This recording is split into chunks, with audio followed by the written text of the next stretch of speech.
we thought it was totally appropriate.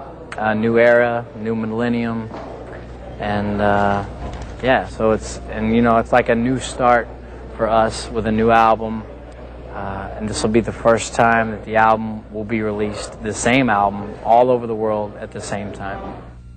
I don't think it's a new sound necessarily. I think it's a growth, both vocally, lyrically, and production-wise. I just feel like it's a step up from our last album. It's just a growth.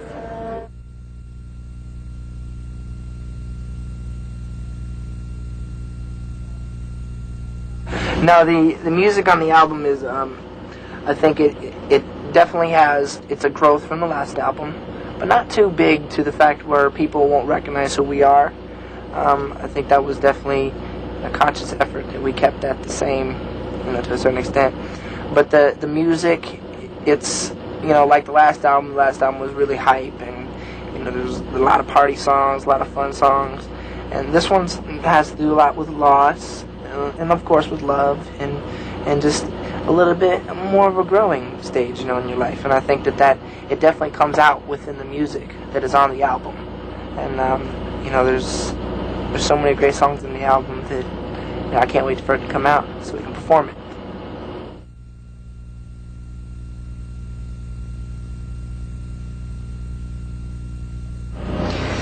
Well, The Perfect Fan came from from a road experience. Actually, we were on tour over in Europe about a year and a half to 2 years ago, and I was sitting in my hotel room one night, and a lot of times what we do on the road is when we have time to ourselves, instead of taking a journal or writing down thoughts, we write down songs. And all of us have written significant songs and many songs, and The Perfect Fan just turned out to be, it was based on a fan, just a Backstreet Boys fan, and then it kind of got turned around towards my mom. And I grew up in a gospel environment listening to gospel music, and it has a gospel flavor to it.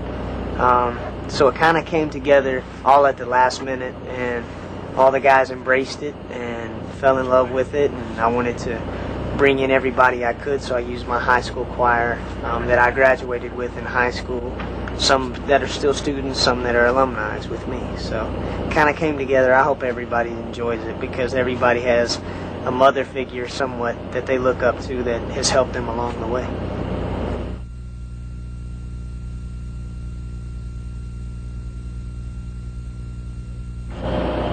The basic kind of gist that I get from it is this: it's a love song about loss and getting someone back, losing someone, that type of. It's a typical relationship type song, but it's kind of explaining how each person in the relationship wants it their way.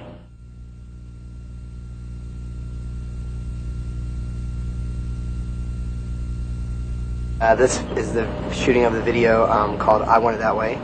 And it was a song that was written and produced by Max Martin from Sweden. And the director is Wayne Eichen.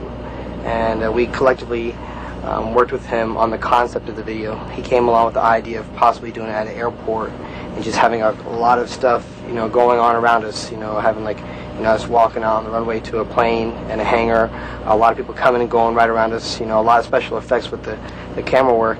And it's not so much that it has a storyline to it, so that the emphasis will be upon us in the music.